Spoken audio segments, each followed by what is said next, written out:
Opening. After we have explored Part 1, Love and Forgiveness, and Part 2, Faith and Hope, we now enter Part 3, Humility and Service of the Project, the Teachings of Jesus Christ. This is a quiet yet profound path, where we learn to place others above ourselves, letting love become a tangible act. Jesus once taught that humility does not make us smaller. On the contrary, it opens a vast and generous heart. Service does not bring loss, but rather reveals the true meaning of life. Let us step into this journey with gentle hearts and a spirit ready to give. In the Gospel of Matthew, chapter 23, verse 11, Jesus taught his disciples, "The greatest among you will be your servant." In a world that constantly craves power and status, Christ reversed that order. Greatness is not found in being served but in serving others. Humility is the root of all virtues. It shields us from the temptations of evil and the arrogance of pride. Humility is the source of peace, for wherever humility is absent, discord and division will arise. Today we will explore more deeply the context, meaning, and practical application of this teaching in modern life, so that we may understand what it truly means to be a great servant. The context in the Gospel of Matthew, chapter 23, verse 11, is that Jesus was speaking to the crowds and his disciples. He openly condemned the arrogance and hypocrisy of the Pharisees and the teachers of the law, those who exalted themselves, craving titles and positions of honor in society. Jesus called his followers to live a life of humility. He encouraged a way of living that focuses on inner values and quiet service, rather than outward display for human recognition. Jesus instructed his disciples to stay away from the pursuit of titles. He made clear a profound truth: whoever exalts himself will be humbled, and whoever humbles himself will be exalted. For him, humble service is the only path that leads to true honor. This teaching is also found in Mark, chapter 10, verses 43 to 45, emphasizing the philosophy of servant leadership in the kingdom of God. Whoever wants to become great among you must be your servant, and whoever wants to be first must be slave of all. Jesus did not merely speak these words, he lived them. He came into the world not to be served, but to serve and to give his life as a ransom. This passage in Mark, chapter 10, verses 43 to 45, appears right after James and John asked to sit at Jesus' left and right hand. In response to their desire for status, he taught that in the kingdom of God, greatness is not measured by ruling power, but by the willingness to become a servant to all. Jesus is the supreme example, the great model of service for all believers to follow. He is the Messiah who stepped down from heavenly glory, not demanding to be honored, but willingly offering himself to set humanity free from the chains of sin. We often hear the word ransom in the context of hostage negotiations, but here it is the price of love. The life of Jesus was the price paid to redeem us from the bondage of sin and selfishness. His death brought life, his sacrifice is our freedom. The profound meaning of Matthew, chapter 23, verse 11. The greatest among you will be your servant. In the kingdom of heaven, Jesus completely overturned the worldly model of power. Greatness is not measured by how many serve us, but by how many we are willing to serve.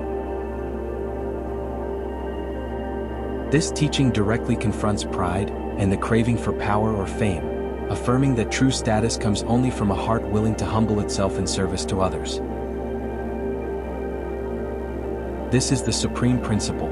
Serving others, not ruling over them, is the only path that leads to eternal honor.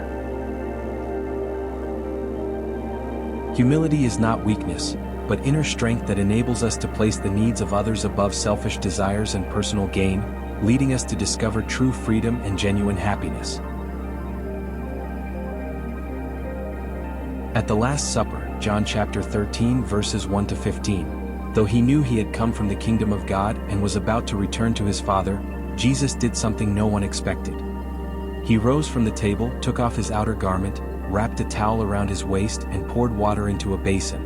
The one who was teacher and Lord then stooped down to wash the feet of each disciple, and dried them with the towel. When his turn came, Peter was astonished. "Lord, are you going to wash my feet?"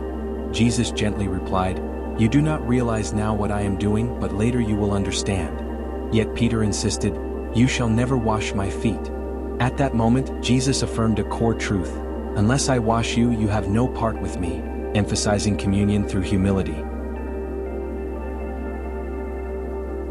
Through his dialogue with Peter, Jesus revealed that he knew the hearts of each disciple, who would betray him and who was sincere. After finishing the washing of feet, he put on his garment, returned to the table, and asked, "Do you understand what I have done for you?" He then taught, "Now that I, your Lord and teacher, have washed your feet, you also should wash one another's feet." This act was not merely a ritual but a model. Jesus left a living example. Greatness is not found on a throne, but in a basin of water for washing feet. He wanted his disciples to carry on this spirit of service for generations to come. Through the parable of the Good Samaritan, Luke chapter 10 verses 25 to 37, Jesus taught us to love our neighbor as ourselves. It is a love without boundaries, seeing our neighbor as anyone in need of help, regardless of their ethnicity, religion, or social and economic status. The greatest lesson is that love must be accompanied by concrete action and sacrifice. The Samaritan gave up his own journey, time, and even financial resources to care for a stranger. This is service that breaks through the barriers of prejudice and hypocrisy, a model of boundless compassion, where kindness rises above human suspicion and division. In modern life, each of us has the opportunity to become a Good Samaritan. It may be when you support a colleague in difficulty, show kindness to a stranger on the street, or willingly empathize and share with those who are hurting. Every small act of kindness is a brick that builds the spirit of great service and boundless compassion, making society a better place. Saint Teresa of the Child Jesus and Mother Teresa of Calcutta are living witnesses that we become truly great when we do small things with great love. The saints considered serving the poor and the vulnerable not as a burden, but as a joy and a mission. They lived humble lives, showing that true greatness in the eyes of God is found in service. Though their life circumstances were different, the saints shared one common point: they always placed themselves as servants and regarded others as their highest priority. Their lives are a powerful testimony that the more we humble ourselves in service, the more we are exalted in the grace of God. All these illustrations, from Jesus washing the disciples' feet, to the parable of the Good Samaritan, to the lives of the saints, point to one common truth: humility and service are the path to true glory. It is precisely in lowering ourselves that we are lifted up in the grace of God.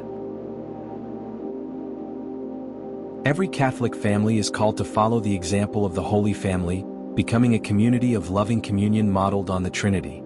When parents devote themselves to nurturing, children respond with filial obedience, and all members practice forgiveness and serve one another, the family becomes a sacred refuge filled with happiness. True leadership is not a privilege, but a mission of service with a people-centered mindset. Instead of seeking personal gain, a genuine leader uses authority as a tool to understand, to listen, and to improve the life of the community, always placing the common good above all else. Building on the tradition of mutual solidarity, we are called to commit ourselves to serving the poor and the vulnerable. A truly civilized society is one in which each individual is willing to extend a helping hand to others, so that the spirit of service becomes a bridge connecting hearts. Humility is not the denial of personal worth, but the lessening of selfishness so that the glory of God may shine. Like a lamp placed on a stand, we are called to live a life of joyful service, always mindful that every light we bear originates from His boundless love.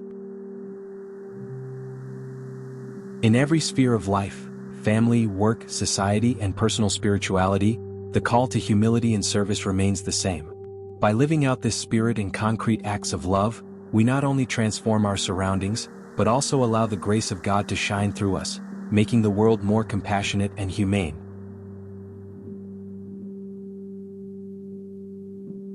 Conclusion.